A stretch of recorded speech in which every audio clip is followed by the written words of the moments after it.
If you did look on the internet, you know that the title this morning is The Delightful Christian. The Delightful Christian. Now, the church in the city of Philippi, to whom this letter was addressed, had grown considerably since Paul's visit to that city, along with Timothy, Luke and Silas. And 10 years on from that time, an eldership was in place to oversee and to nurture and to lead the congregation of believers. And deacons had been appointed, and they were organised, taking responsibility for the practical side and the needs of a growing church. And you'll find that in the opening address of Paul's letter to the Philippians, where he greets the elders and the deacons and the saints that are in Christ Jesus. Now, there were some in that congregation in Philippi who had been there from the beginning, like Lydia, the seller of purple, the business lady whose heart the Lord had opened to give heed to the good news about Jesus. The prison officer who, when the prison doors flung open at the time of the earthquake when Paul and Silas were in prison, was about to kill himself, but instead he responded to the good news about Jesus. And there was that slave girl who had experienced a life of brutal abuse by her masters.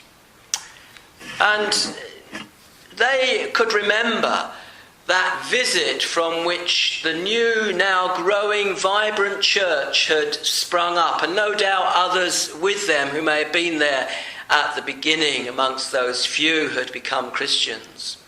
But news had filtered down to the church that 800 miles away, their beloved Apostle Paul was in prison, incarcerated, restricted, under house arrest, there in Rome. I don't know if you're like me, but I like to kind of impose myself on the congregation in Philippi and imagine what it might have been like. And, you know, in a way it kind of helps me bring it into the 21st century.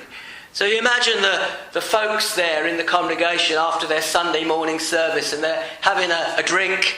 Don't suppose it was tea and coffee, but they're having a drink together and sharing together in fellowship. And they would refer to this matter that they had heard, that Paul was in prison. And they would be saying to one another, do you remember when the church started and our beloved brother Paul and the others, they went on to Thessalonica and we sent money and gifts to them while they were there? Do you remember that? Yeah, we remember. But Thessalonica it's 100 miles, you know, it was still a few days' journey, a bit of a hassle to get it all organised, but you're not suggesting we should send some help now to us. 8 times as far, it's 800 miles. It's a dangerous, long journey. He's very far away, and the logistics and the planning are very different for an 800-mile journey. And maybe in those discussions and conversations there would be many reasons that would be given as to why it might not be practical. Maybe some might have even suggested, well, why don't we leave it to other churches this time? I know no one helped except us when Paul was in Thessalonica, but leave it to some others, maybe that are a bit nearer. Maybe they might help Paul. If it was there, I don't actually think it was, being the minority. That's such a dangerous approach, isn't it? And we'll leave it to someone else when we're in the position to do something.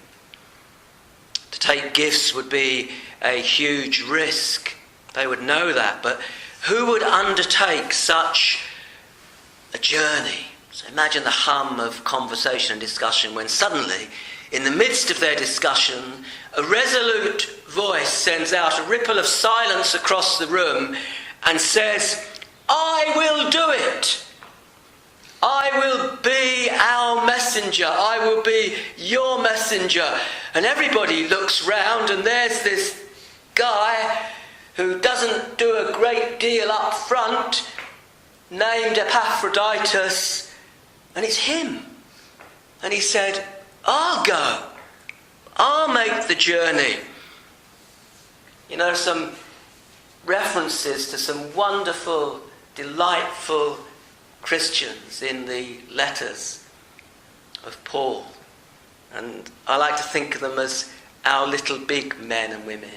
Not much is said about them, but what is said about them is instructive and inspiring and captivating.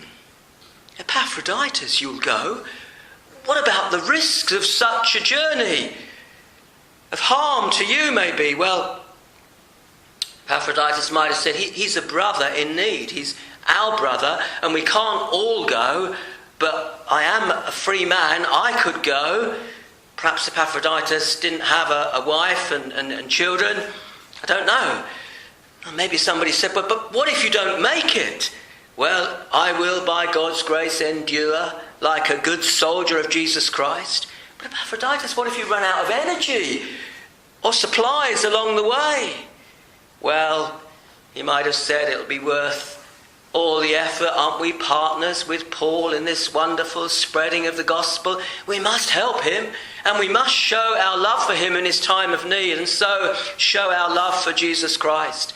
And it's those very descriptions that I've just imagined in the discussions and conversation in the congregation at Philippi that Paul uses of Epaphroditus. He says, my brother, my fellow worker, my fellow soldier, your messenger and your minister. And so it is, as I set the scene this morning, unknown to the Apostle Paul in Rome, 800 miles away, Epaphroditus sets out on the journey, 800 miles, daunting, hard. Didn't have the transport that we've got today, didn't have the communications that we've got today. Indeed, the only contact that the church at Philippi could make was not by email, but really by a messenger making the journey. No phone call could be made, and Epaphroditus didn't have his mobile on the way. He couldn't book overnight stops in comfortable hotels at suitable locations. It was all ad hoc. He didn't know how it was going to work out.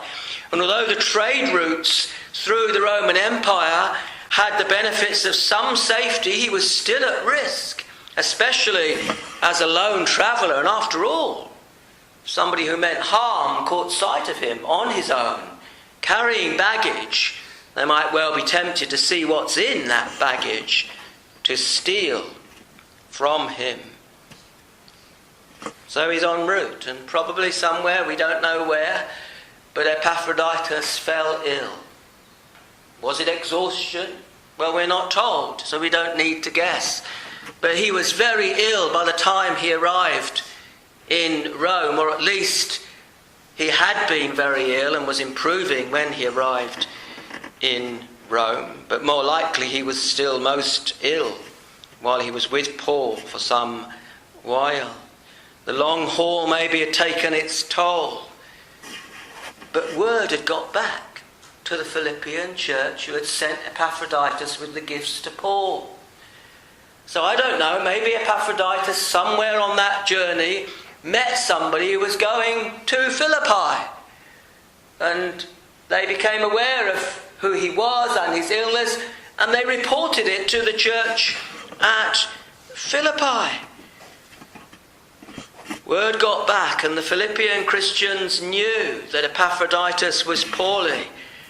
I wonder what they were saying to one another. Is our effort all in vain?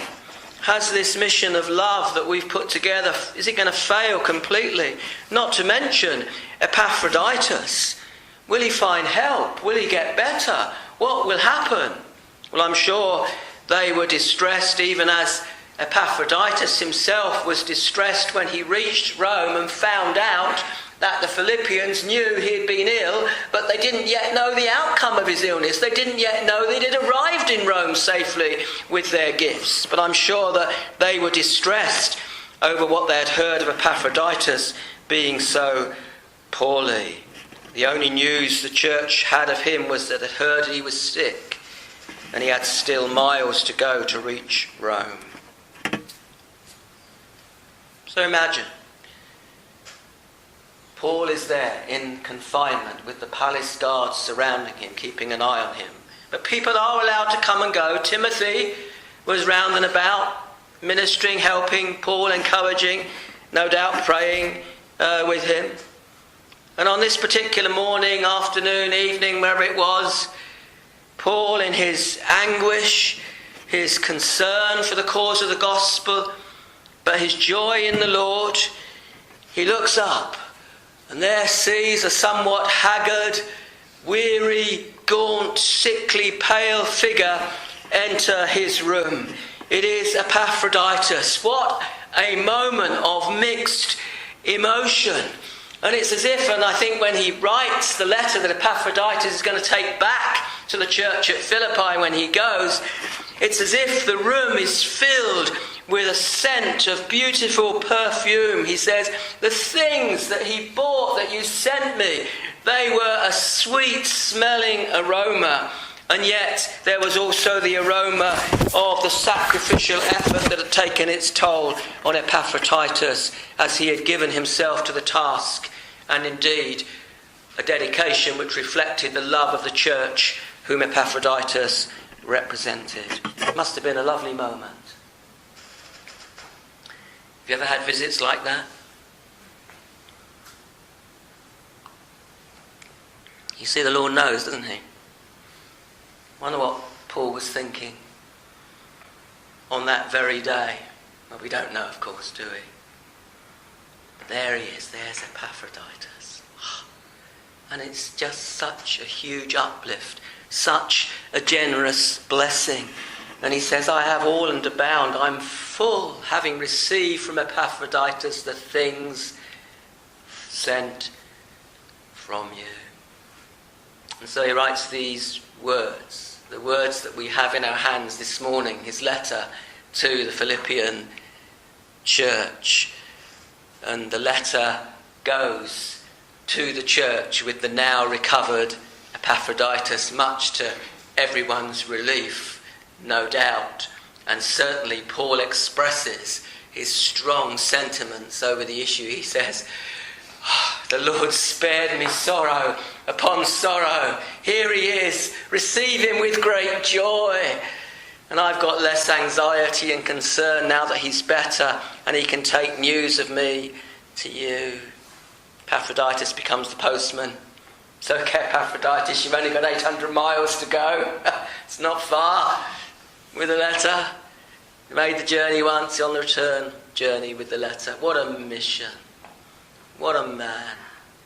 And I want this morning all of us to meet Epaphroditus, as it were. And his name, from that we derive the word, the original language, to be lovely, to be delightful. And that's why I called it the delightful Christian. Do you ever kind of marvel or wonder at the exploits of different individuals and ask yourself, what is it? Because we're all different, aren't we? So what is it that drives somebody to go into lengthy training sessions, long, tedious preparations, to a mission to climb a mountain like Everest, have all the gear and the teams for the early stages, all the effort and energy, the breathlessness, with your ice axes and your supplies and your layers of clothing, on in the bleak whiteness of the snow-covered peaks. Up and up you go. Maybe what drives them is the desire to be first. The first to conquer Everest. But you see, only one person can be first. The next one is second. And so it goes on. But they're driven by it. Maybe it's the adrenaline rush of being able to achieve such a conquest of such an awesome mountain range. Or maybe someone seeks to do something like that to be the fastest. Or maybe they do it and tackle one of the faces of the mountain peaks that is almost deemed impossible to scale. And they make that achievement, they make a name, they make a mark in the history books or the record books. Maybe it's just the thrill of it all. I don't know, because I'm not a mountaineer, and if anybody's listening who is a mountaineer, I understand a little bit about that, but I wonder about it. And then there's the other things that folks will do individually, isn't it? The bungee jump. Have any of you done a bungee jump? You know, you have this... I haven't, by the way, and I'm not going to. You have this thing all strapped round you and the safety lines and the harnesses and all the rest of it. You know, you're kind of standing on the edge of this precipice, looking down many hundreds of feet down into the gully or ravine below, and you just sort of walk off into the fresh air, hurtling down at incredible speeds with the ground seeming to rush up towards you. And then suddenly the rope momentarily tautens, and then it bounces up and down almost uncontrollably while you wait for it to settle down. Well, if you know somebody who's done a bungee jump, you can ask them what it is that drives them to do the bungee jump, because I'm not really sure. There must be some kind of rush of adrenaline. But everybody's got their reasons, haven't they, for the missions, the explorations, the exploits that they undertake of endurance or some other form. We're given here in this letter of the Apostle Paul about Epaphroditus' reason for making the journey of 800 miles, facing all the risk and indeed being afflicted by sickness as a result.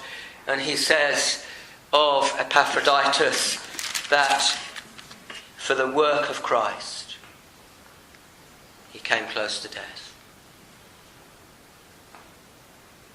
Epaphroditus, why do you want to go? Well, it's for the work of Christ.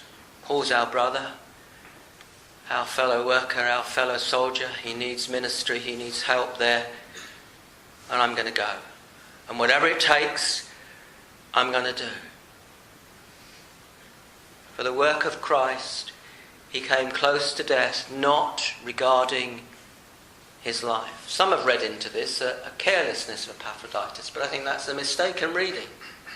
Paul is commending him, not criticising him. He knew the risks. It may have been that it was a time of year that was likely for Epaphroditus to encounter inclement weather on the way, as well as the other risks. But for the work of Christ, not regarding his life. Now the apostle says, hold such men in esteem. You can read women as well, that's perfectly proper. Hold them in esteem. Now, this is not written by the apostle so that we might step back and admire Epaphroditus only. We should hold such men and women in esteem. He was extremely courageous and he was dedicated. What a delightful brother to have in the church. If I can put it like this to you this morning, I think we need to be delightful Christians. I nearly said Christians aren't always delightful, but that's our weakness, isn't it? But the delightful Christian. You see, the delightful Christian breaks the boundaries of self-interest.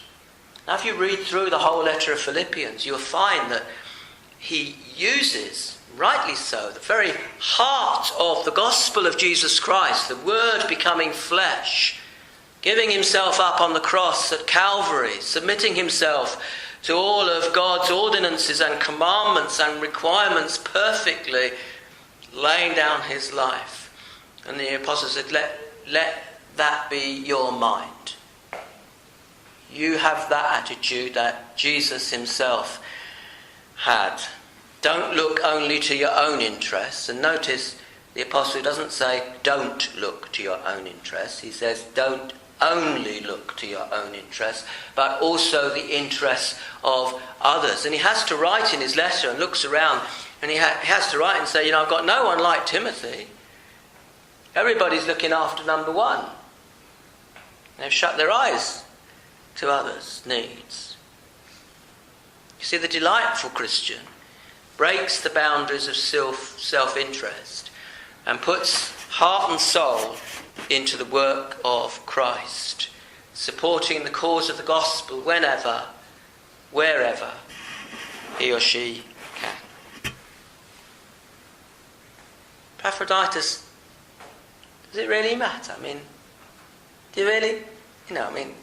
Surely it'd be all right if you didn't do the journey. Everyone would understand. You don't have to really put yourself out, Epaphroditus. Now calm down a bit. For the work of Christ, not regarding his own life. We need to ask ourselves the question, what matters most in our lives? Now, I'm not saying these things do not matter that I'm about to list. I'm asking, what's the priority? Is it our health? Is it our wealth? Our cash flow? Our assets? Is it our comfort? Is it our status or standing in society? Is it our leisure?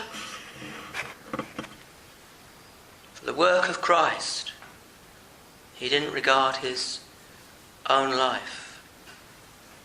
Something so precious he would not permit to stand in the way of serving the cause of Jesus Christ.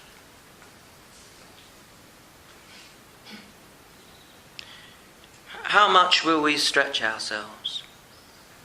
How much will we give ourselves in order to promote the good news about Jesus and in order to do what needs to be done for our brothers, our fellow workers, our fellow soldiers, that we might, like Epaphroditus, be messengers who step outside of our self-interest, step outside of our comfort zones and the boundaries that we arbitrarily set up beyond which we're not prepared to go, or have our own interests become paramount in our lives and we've lost sight of the passion and vision of Jesus. For the work of Christ.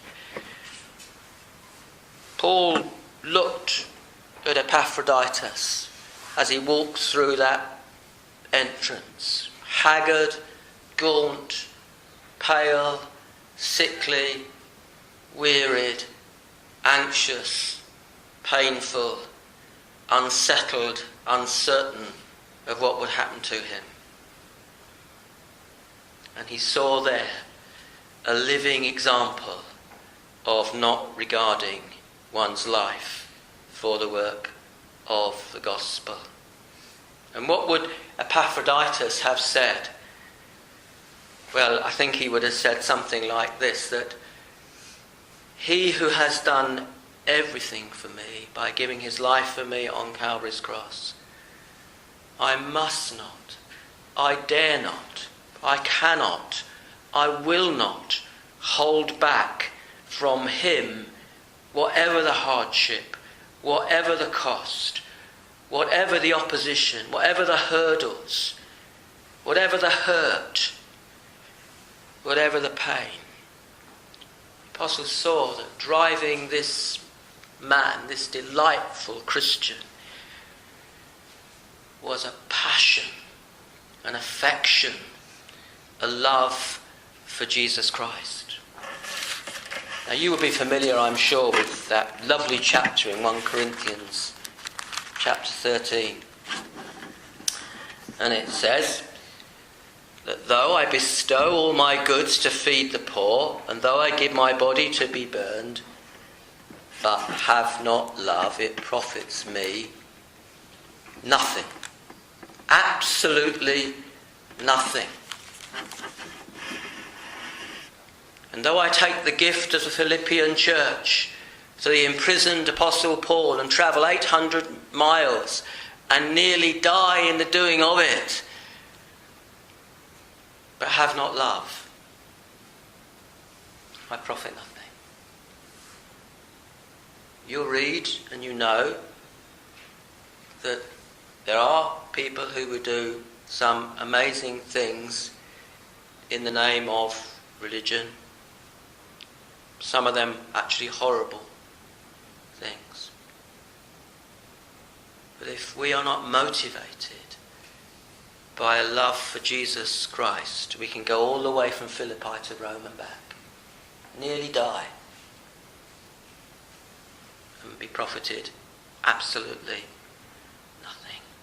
You see, there are many great exploits that many people have done that exclude love for the Lord. But as we close, just notice again how the Apostle Paul describes Epaphroditus. He says in chapter 2 and verse 25, he's my brother, same family, same heavenly Father. We're exhorted, aren't we, in the Bible to love the brothers.